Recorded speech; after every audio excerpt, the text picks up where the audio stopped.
Salut, je m'appelle Catherine Dorion, je suis députée de Tachereau à l'Assemblée nationale du Québec et comme tout le monde en 2020, je fais un podcast pour le monde d'ici puis pour le monde d'un peu plus loin aussi parce qu'on est tous dans le même bateau. Bienvenue à Nous ne sommes pas seuls. Vie qui tourne trop vite m'empêche de sourire. On parle beaucoup du système de santé dans les médias, dans la politique, le système de santé qui est un énorme système, des institutions gigantesques qui ont tellement de choses à gérer et qui, finalement, gèrent nos corps, nos esprits quand ça va pas bien, puis en prévision aussi des fois, surtout avec les enfants. Pas assez de prévision, mais bon, un peu. Mais on oublie beaucoup à quel point les groupes communautaires, le monde du communautaire est fondamental aussi pour la santé de notre société, pour notre santé physique, pour notre santé mentale. Que sans elles, parce que c'est souvent des femmes qui travaillent dans ces groupes communautaires-là, et sans tout ce monde communautaire-là, il y aurait une charge énorme, incommensurable, qui retomberait tout à coup sur les épaules du système de santé qui lui-même est déjà surchargé. Et souvent, le milieu communautaire va s'occuper du monde le plus, pardonnez-moi l'expression, magané, que le système de santé aurait bien de la misère avec l'expertise qu'il y a en ce moment à gérer comme du monde. Bref, on leur doit énormément et pourtant, la reconnaissance est vraiment pas super. À moins que tu sois un élu, quelqu'un qui travaille dans une institution publique ou quelqu'un qui est très, très, très au fait de toutes les luttes à la pauvreté, l'aide à la toxicomanie, le travail du sexe, etc., dans ces milieux-là.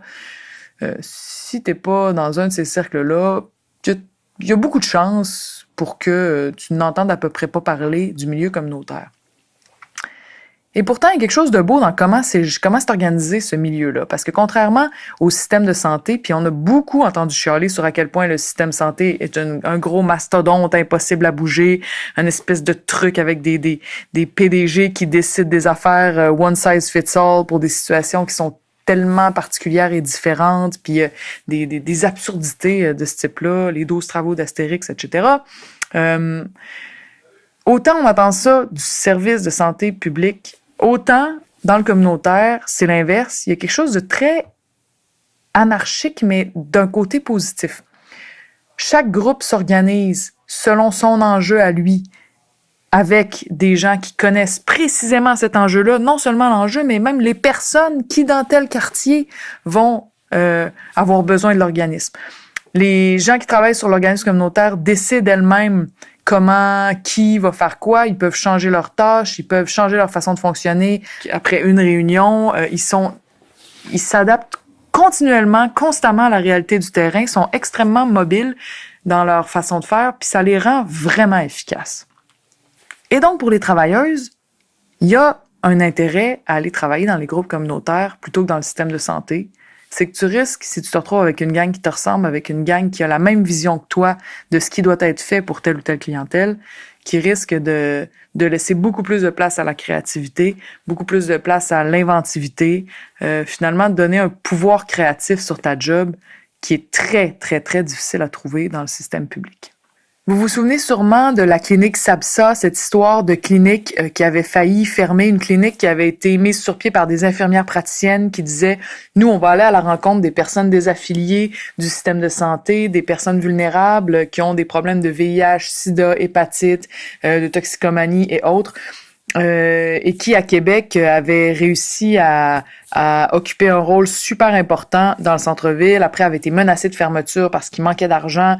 Et là, le système de santé voulait pas reconnaître la viabilité d'une clinique comme ça, etc. Finalement, ils ont été sauvés. Elles se sont elles-mêmes sauvées, faut dire, parce qu'il y a eu énormément de travail derrière ça, beaucoup d'approches des médias, bref, ça a été une chaude lutte. Et finalement, cette clinique-là aujourd'hui est sur les rails. On a rencontré Isabelle Tétu, qui est infirmière praticienne à la source de toute l'histoire, et Emmanuel Lapointe, qui est chargée de projet à SABSA.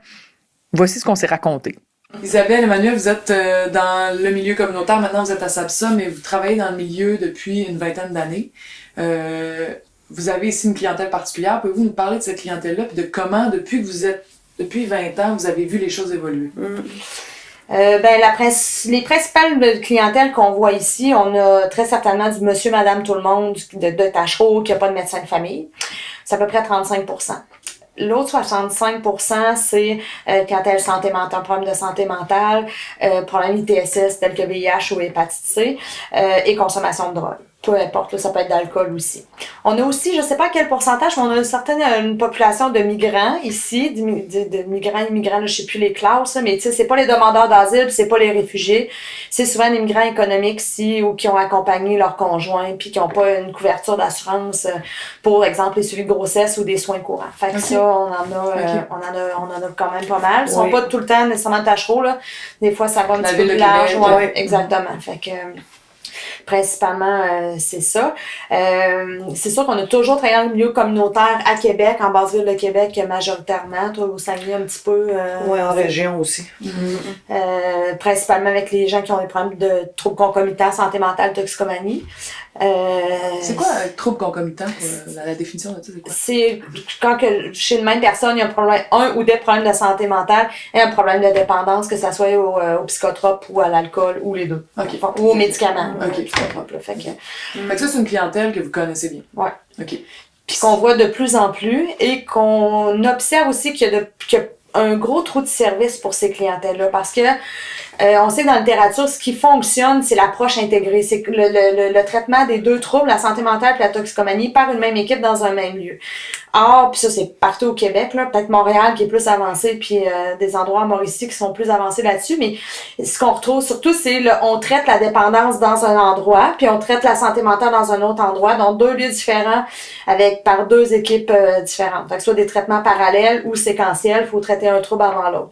Alors, on sait qu'il y a toujours une perte de suivi, puis c'est pas efficace, parce qu'il y en a qui s'auto-médicamentent avec la consommation. Fait un trouble anxieux, par exemple, qui va être dans l'alcool, mettons, les benzodiazépines, t'enlèves les benzos puis l'alcool, mais il reste quand même avec son trouble anxieux, là. Tu peux pas faire ça séquentiellement. Non. Arrête de boire, après on verra c'est quoi qu'on ça peut fonctionne faire pas, chez le psy, c'est ça. Faut le voir ensemble. C'est ça, exactement. Parce que c'est l'un nourrit l'autre, là. Ils sont vraiment, la dépendance nourrit la mauvaise santé mentale et vice-versa. Alors que si on prend le dictionnaire des troubles de santé mentale, le dictionnaire médical, c'est le DSM-5, puis dans le DSM-5, il y a les problèmes de santé mentale, puis il y a la dépendance aussi. Fait que, ça devrait être traité par la même spécialité. Vous avez une approche intégrée, mais c'est pas quelque chose qui est répandu.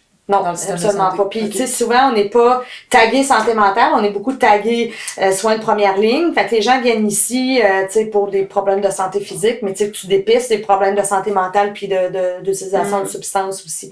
Puis souvent, les gens, ils vont pas consulter pour un problème de santé mentale à prime abord, tu sais. Ils vont, quelqu'un qui fait une psychose, il vient pas ici en disant, oh mon Dieu, je crois que je fais une psychose, tu sais. Ils vont dire, j'ai une puce de la GRC dans l'oreille, enlève-moi-les, tu sais. Fait que, tu sais, faut toujours mettre, tu regardes les oreilles, c'est l'exemple que je donne souvent, mais souvent les gens, la porte d'entrée, ça va être des problèmes de santé physique puis qu'après, tu crées le lien de confiance, puis là, tu es capable de travailler d'autres choses avec ces gens-là. Puis vous dites que ça a changé, c'est ça, tu disais tantôt, Emmanuel, ça a évolué dans les dernières années, j'ai vu un changement. C'est parce qu'on voit une détérioration de certaines situations aussi. C'est sûr que ça va dépendre des produits que les gens consomment aussi, là, avec plus que c'est de moins bonne qualité, plus les gens vivent des impacts aussi sur leur santé. La diminution de certains services en psychiatrie aussi, ça amène des personnes qui se retrouvent seules, un peu désorganisées dans la rue. Ils sont plus pris en charge nulle part. Pourquoi ça diminue en psychiatrie? On a vu que l'urgence psychiatrique à Saint-Sacrement a fermé. Il y a eu quoi d'autre? Pourquoi les services diminuent alors qu'on a plus de besoins? Je saurais pas te répondre à cette question-là parce que dans le fond, nous, ce qu'on essaie de montrer, c'est qu'on peut mettre en place des services ou des approches puis mettre des professionnels en collaboration qui peuvent, dans le fond, répondre à ces besoins-là, puis adapter selon la réalité de ce que ces gens-là vivent, parce qu'on réussit avec une certaine prise en charge à restabiliser un peu plus la situation en créant le lien, puis en redonnant aux gens une possibilité de se reconnecter aussi là, avec différentes ressources ou différents... avec le la système communauté, en soi, avec le reste aussi. du monde. Exactement. Je pense que, tu sais, qu'est-ce que moi j'ai observé dans ma clinique avec la fermeture de l'hôpital Saint-Sacrement, l'unité de psychiatrie, c'est que c'était quand même... c'est certaines personnes qui ont besoin d'un encadrement médical, tu sais, puis que l'urgence psychiatrique, même si c'était quelques jours, quelques semaines, ça a favorisé la stabilité de la personne avant d'être pris en charge dans la communauté. Puis, tu sais, moi, pour avoir envoyé plusieurs personnes à l'urgence de Saint-Sacrement, parce que je les ai évaluées ici, puis qu'on les envoyait là-bas avec une note, ils étaient pris en charge rapidement, évalués rapidement par un médecin, pris en charge par des infirmières, stabilisation de la médication, puis ils nous renvoyaient une note pour dire la personne est retournée chez elle ou retournée dans tel organisme. Fait que, tu sais, c'était facile, tu sais, puis pas parce qu'ils prenaient n'importe qui, puis n'importe quoi, n'importe comment, mais à un moment donné, quand que l'évaluation avait déjà été faite dans la communauté, il y avait, tu sais, c'était plus facile. Alors que peut-être dans certains autres centres hospitaliers où ce que la trajectoire est plus difficile de ce que j'ai observé, mais tu sais, c'est juste avec l'échantillon qu'on a ici. La redirection vers dans la communauté, c'est bien, ça en prend des places dans la communauté, sauf que il n'y a pas l'encadrement, l'arrêt d'agir qu'un hôpital peut fournir. Fait que vous êtes comme, vous êtes dans une situation où vous devez travailler pour des besoins qui sont beaucoup plus grands que ce que vous pouvez faire. Oui, ça c'est sûr et certain. On ne peut pas travailler tout seul non plus avec ces avec gens-là, c'est ça. Qu'est-ce qui arrive à la personne qui... Parce que non, les besoins sont plus grands que les services, puis malheureusement. Puis qu'est-ce qui arrive avec toutes ces personnes qui ont des problèmes de santé mentale, qui sont ici au centre-ville, qui sont là, puis qui sont finalement pas connectés à rien, qu'il n'y a pas personne pour les raccrocher? Qu'est-ce qui arrive, puis comment ça peut finalement être plus nuisible pour eux, pour la société, que si on avait vraiment quelque chose d'adéquat pour eux autres? Les personnes, ils gravitent, ils vont aller dans les ressources quand même, ils vont aller dans les services de santé quand même, mais ils vont le faire de manière, ils vont arriver dans les derniers recours, dans les états, à l'urgence, où là, c'est pas toujours adapté l'urgence pour les accueillir non plus, là, puis je veux dire, ils peuvent désorganiser aussi une salle d'attente, là, selon la situation, mais ils vont finir par aller cogner quand même à la porte, mais là, on va patcher, comme tu disais tantôt, le problème vite là, mais on va pas, on réussit pas à aller en profondeur. C'est comme Isabelle, tu disais, si c'est la puce, qui a l'impression qu'il y a une puce dans l'oreille, même si on est capable de voir qu'il y a des problèmes de psychose, c'est pas là-dessus qu'on va aller jouer en premier, on va vraiment observer l'oreille et on va écouter la personne, puis après ça, on va voir qu'est-ce qu'on est capable de connecter autour. Mais ça va être, tu sais, la coop, elle a été au départ créée beaucoup pour traiter l'hépatite C. Parce qu'il y a beaucoup de gens, de gens qui énormément de gens en toxicomanie qui vont attraper l'hépatite C. On a dans nos proportions des personnes, ils ont majoritairement des problèmes santé mentale, toxico, maladies chroniques. C'est ce qu'on va avoir en plus grande proportion. L'hépatite C, ça a évolué beaucoup dans les dernières années. Le traitement est beaucoup plus facile à suivre. Puis devant, des fois, les personnes ont une multiproblématique. Là, on commence par quoi? Mais le fait de vivre l'expérience du traitement, nous autres, qu'on leur faisait vivre, alors, ça marche le traitement, on te suit pendant 12 semaines pendant ce traitement-là.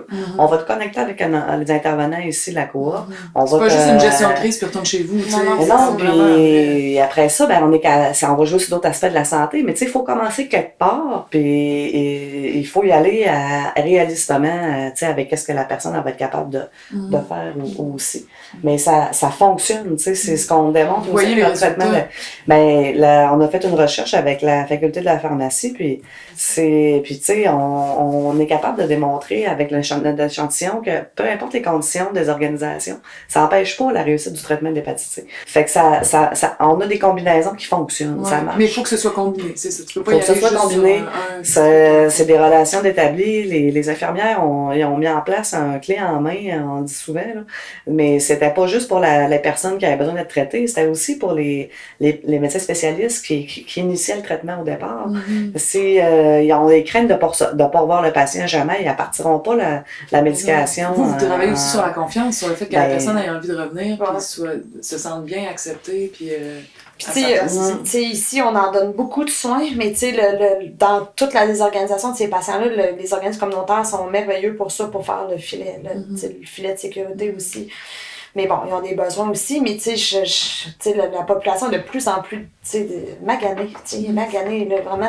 Pourquoi tu penses? Moi, j'ai cette sensation-là aussi, mais je me demande tout le temps, qu'est-ce qui fait qu'on est beaucoup, on travaille pas ces déterminants de la pauvreté, là, tu sais, déterminants de santé, tu sais, le logement, tu sais, je veux dire, c'est une problématique, là, c'est pas, tu sais, on n'avait pas vu ça avant, mais mettons, vous le disiez, on voyait pas ça, les débordements des centres d'hébergement, je veux dire, c'était pas, on n'entendait pas autant parler, on n'avait pas des centres d'hébergement d'urgence, tu sais, c'était pas, fait que, tu sais. Tu parles du logement, c'est un des aspects de la pauvreté, puis il y en a plein d'autres dont on ne s'occupe pas non plus. C'est ça. Fait que, tu sais, le patient qui n'a pas de toit sur la tête, qui ne sait pas s'il va manger, qui consomme des amphétamines parce que ça coûte moins cher que de se payer en repas puis ça lui coupe la faim.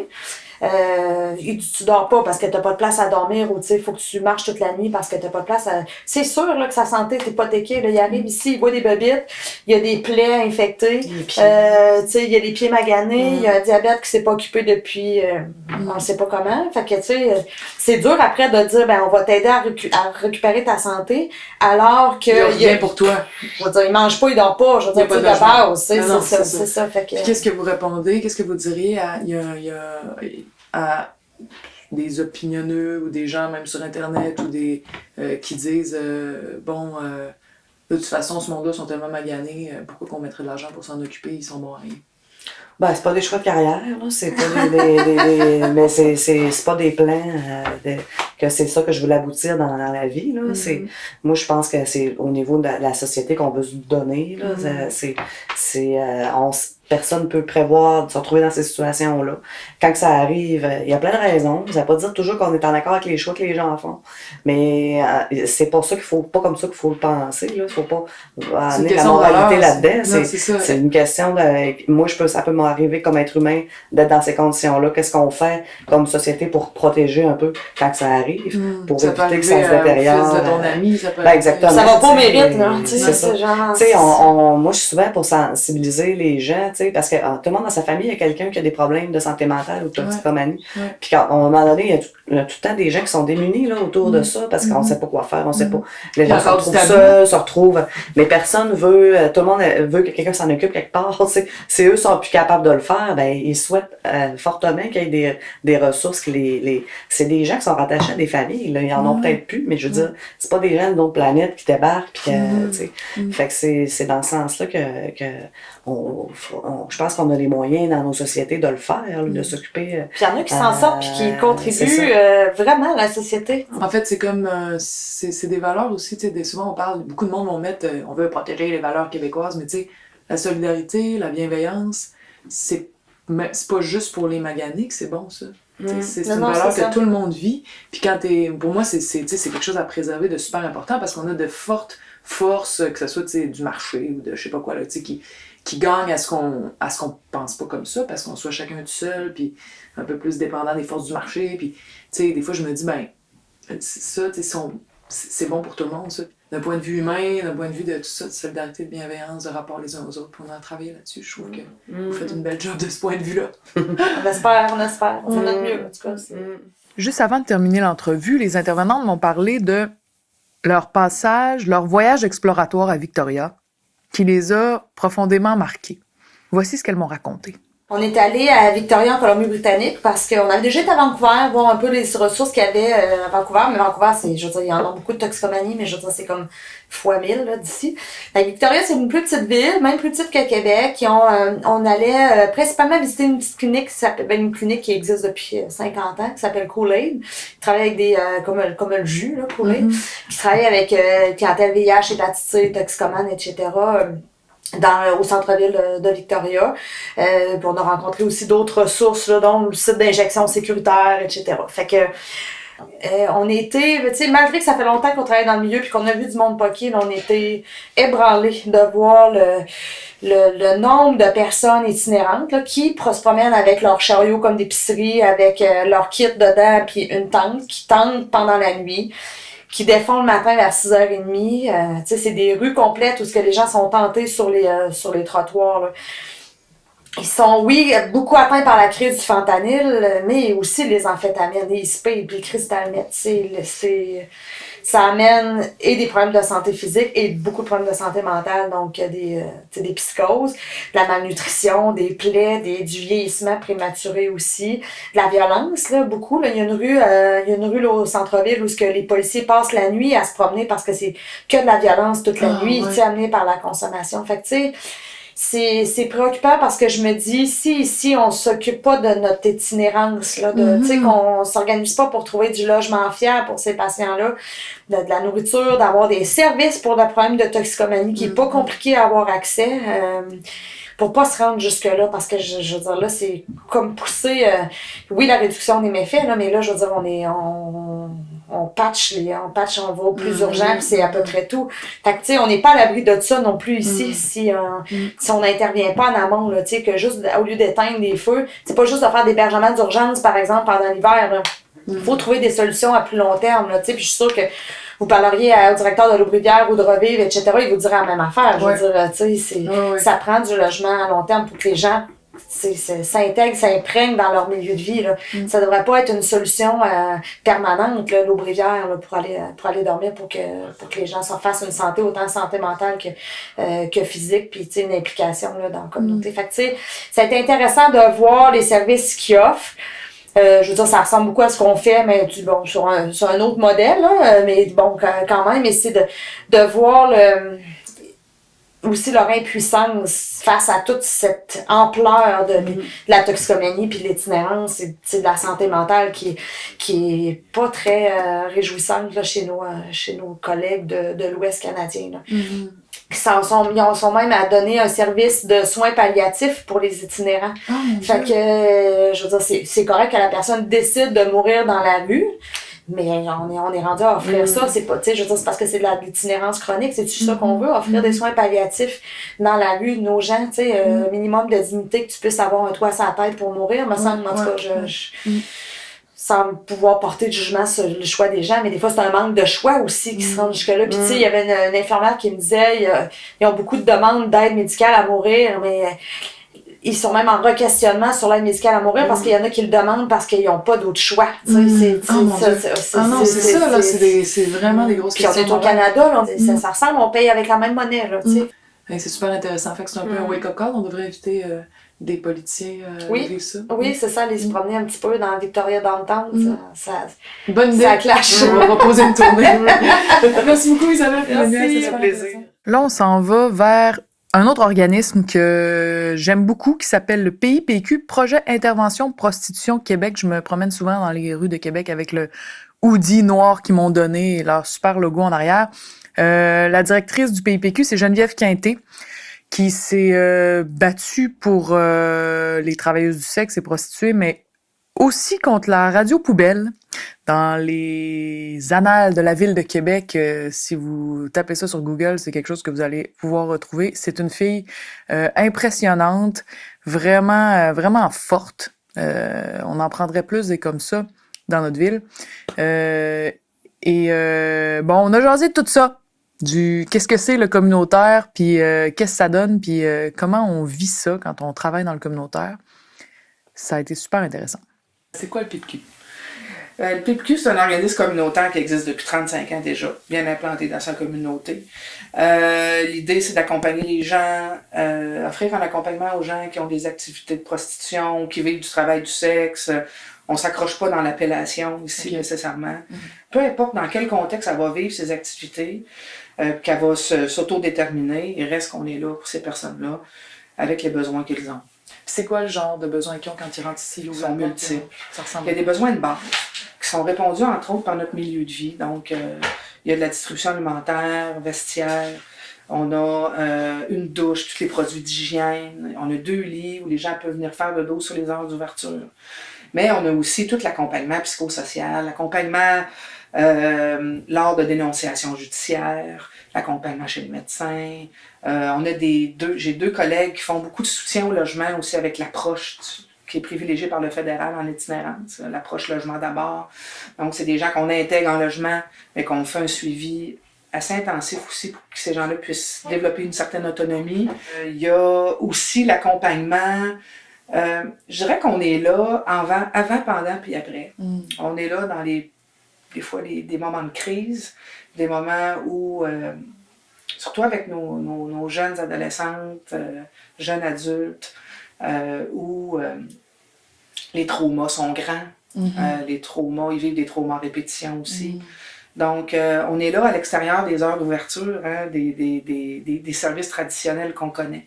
Ce qui fait la beauté de notre travail, c'est qu'on s'intègre et on s'insère tranquillement dans la quotidienneté des gens. Et moi, je me disais, quand j'étais travailleuse de rue, je me disais, mon objectif, moi, c'est qu'ils m'invitent dans leur cuisine.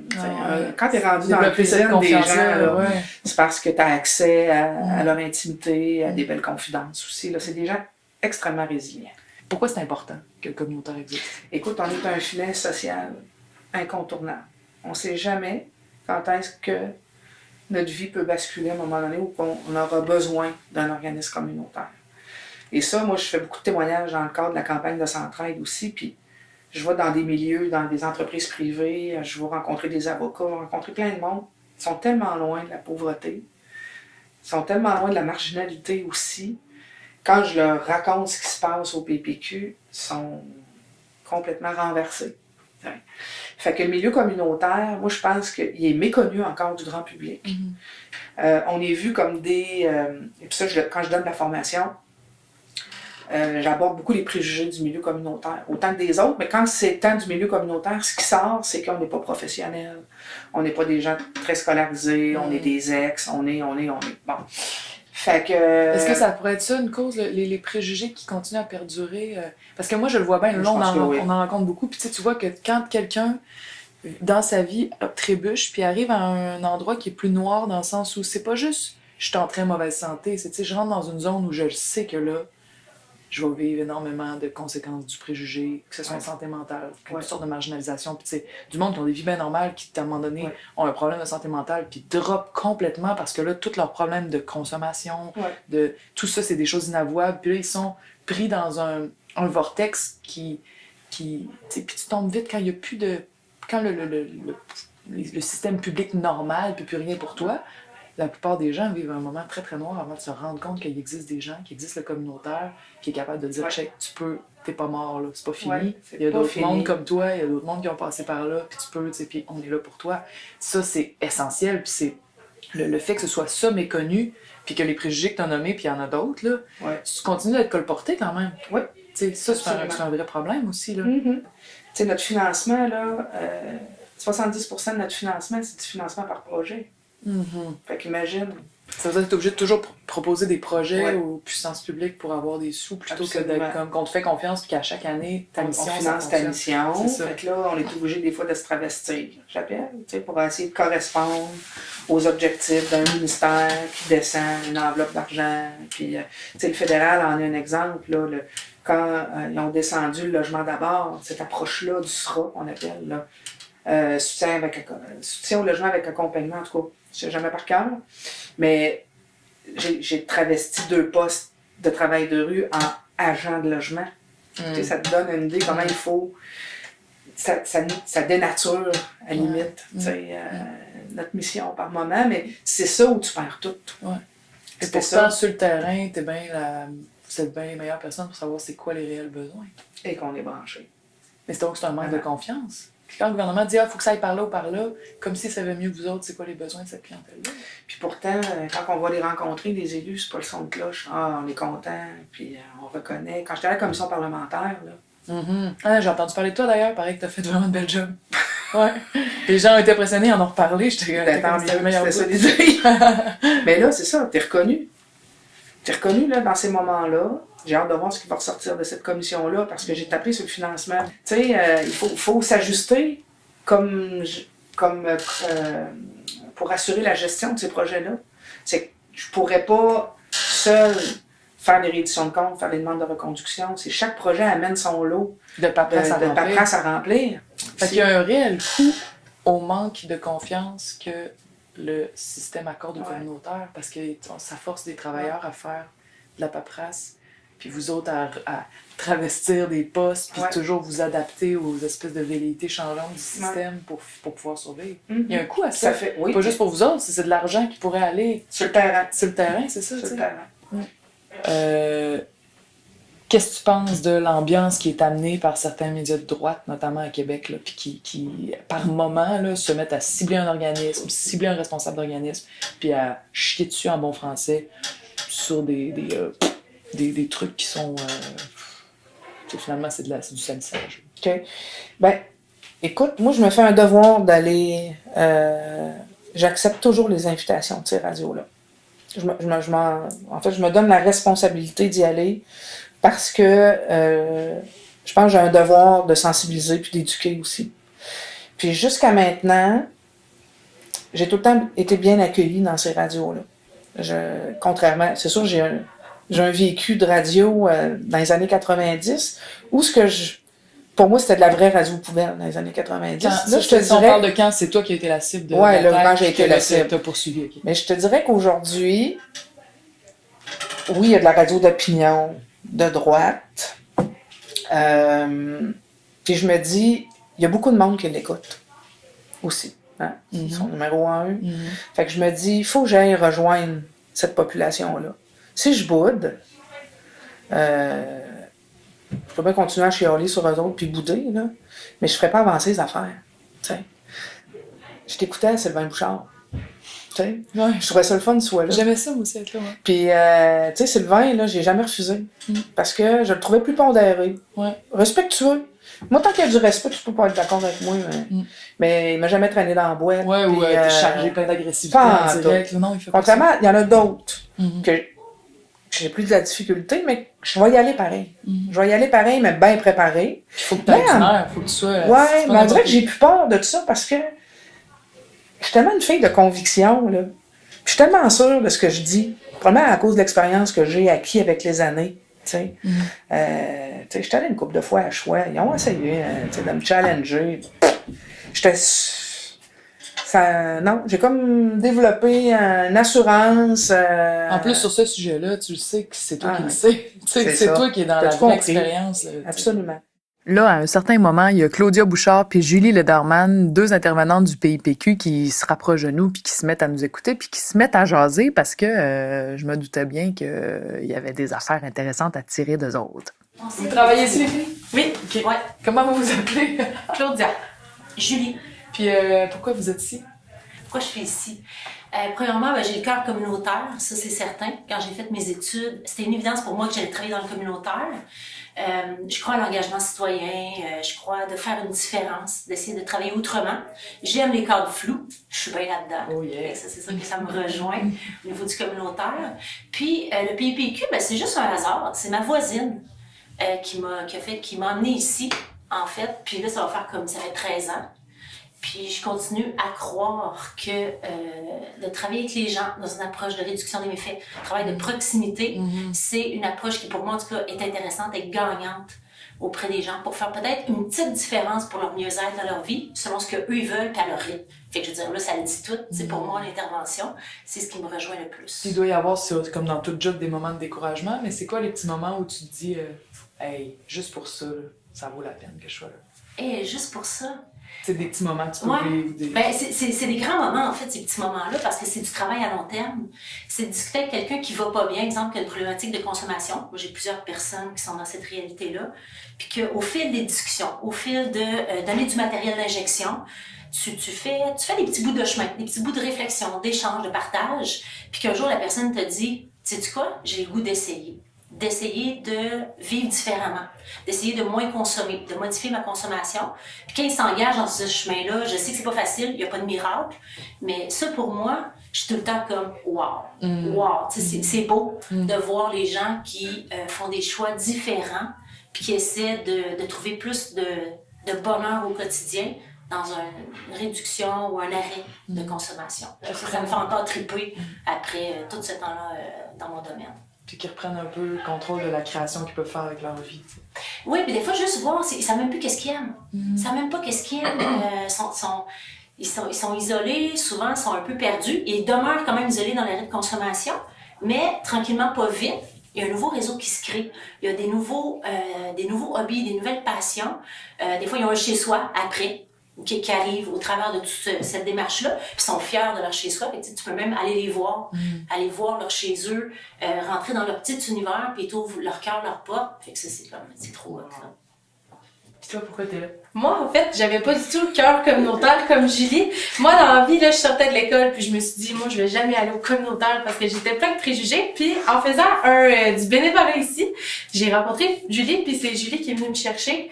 Puis en faisant mon stage ici, je suis juste tombée en amour avec la clientèle, l'approche. Puis quand Geneviève m'a aussi approché pour le web après, ça m'a vraiment allumée. Parce que les jeunes, je travaille avec les mineurs, les jeunes sont tous rendus là-dessus. Ils sont de plus en plus isolés. Puis nous, en fait, notre but, c'est d'aller chercher les jeunes, les gens que les travailleurs de rue sont pas capables d'aller chercher parce qu'ils sont isolés. Donc, par le web, par les réseaux sociaux, par les applications, nous, on fait ça. Puis ça m'allume encore plus d'être les jeunes en m'acceptant sur Instagram, sur Snapchat, ils me donnent accès à une partie quand même assez intime de leur vie. Puis j'en apprends beaucoup, puis ils m'en apprennent beaucoup. Puis c'est vraiment ça qui m'allume. Tu dis, j'avais des préjugés, mais je suis tombée en amour avec l'approche. C'était quoi les préjugés, puis c'est quoi l'approche? Les préjugés, c'était que les conditions étaient pas super bonnes, que les préjugés à l'école, on nous enseigne beaucoup le CIUS, aller dans les gros trucs comme ça. Moi, je pensais pas que j'allais avoir autant de liberté, qu'on allait autant me faire confiance, en fait. Puis là, c'est avec la confiance qu'on m'a donnée ici, puis avec l'approche, puis être dans la vie des gens, on m'ouvre les portes comme ça, on m'ouvre les portes de leur intimité, puis waouh, je pensais pas que quelqu'un pouvait faire ça. Puis c'est ça, c'est la confiance et la liberté dans le fond de sa vie. Vraiment. On a un cadre quand même, mais la liberté de ça vaut bien, ça vaut cette liberté-là, cette confiance-là, c'est un plus aussi. On parle beaucoup des conditions de travail, d'instituts, tu vas avoir des bonnes conditions, pas des bonnes conditions, mais en tout cas, des avantages sociaux. Puis, mais là, dans le fond, c'est un avantage social d'avoir de la liberté, puis de vivre des choses proches avec les gens, d'entrer dans leur intimité, c'est ça que tu dis un peu? Oui, aussi, puis c'est avec l'équipe. Je sais que mon équipe est toujours là pour si j'ai des questions, si on veut travailler en équipe, on parle des réunions ensemble. Je pensais pas non plus qu'il allait avoir cette ouverture-là, cet accueil chaleureux-là de l'équipe, par exemple, dans tous mes préjugés, mais là, finalement, j'en ai plus de préjugés, puis je suis en amour avec le communautaire. Ça a bien l'air le fun, ça! Vous êtes belles, les filles. Vraiment, ça donne le goût. C'est sûr que je sais que c'est stressant comme communautaire, puis que t'en as en masse, puis que t'en as trop, puis que t'as pas, puis tu gagnes pas cher, puis... Mais, tu sais, des fois, je regarde, puis on questionne beaucoup, on parle à des infirmières, on parle à des proposés, on parle... C'est pas le fun.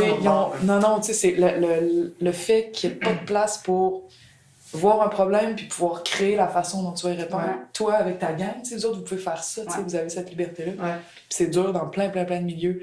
Mais en tout cas, le fait que, tu sais, il y a quand même un truc vraiment positif, c'est que vous pouvez créer, vous pouvez être vous autres, tu sais, puis être proche du monde puis avoir un réel impact sur Absolument. Chacun peut avoir sa couleur, chacun amène, tu sais, une palette de compétences, d'habiletés ou d'intérêts, de valeurs. Puis tout ça ensemble, ça fait un beau melting pot. On n'est pas obligé de tout assembler. Non, c'est ça aussi, c'est le fun. Ouais. Puis, tu sais, Geneviève nous laisse tellement de latitude et de liberté, cette confiance-là de ce que je vais faire, elle présume que ça va faire du sens. Ouais. Tu sais, fait que ça, pour moi, en tout cas, c'est sûr que je pourrais pas travailler différemment, probablement. Ça, c'est une bonne gestionnaire, contrairement au ministère de la Santé. Ça, c'est moi qui le dis. Cette flexibilité-là, ça répond aux besoins des gens avec qui on travaille aussi. Là. C'est pas des gens avec qui le protocole qui descend en haut, là, qui passe par le ça marche pas avec eux autres. C'est ça. Il faut être créatif. Ouais, il faut se développer. Il faut, en tout cas, je trouve que c'est tellement important. On passe notre vie à travailler. Il faut bien que ça ait du sens. C'est clair. Vous êtes belle à voir. Bravo pour votre belle job. En écoutant tout ce monde-là, nous raconter le milieu communautaire, nous l'expliquer, je me disais, maudit, pourquoi c'est pas eux autres qu'on soigne, à qui on fait attention, avec des bons avantages sociaux, avec des salaires qui ont du bon sens? Pourquoi c'est toujours du monde qui font des jobs moins fondamentaux? Tu sais, moi, j'ai plein d'amis qui travaillent en publicité, par exemple, mais on peut pas dire que d'un point de vue humain, que d'un point de vue philosophique, créer de la publicité est d'importance égale à ce que font ces travailleuses du communautaire qu'on vient d'entendre.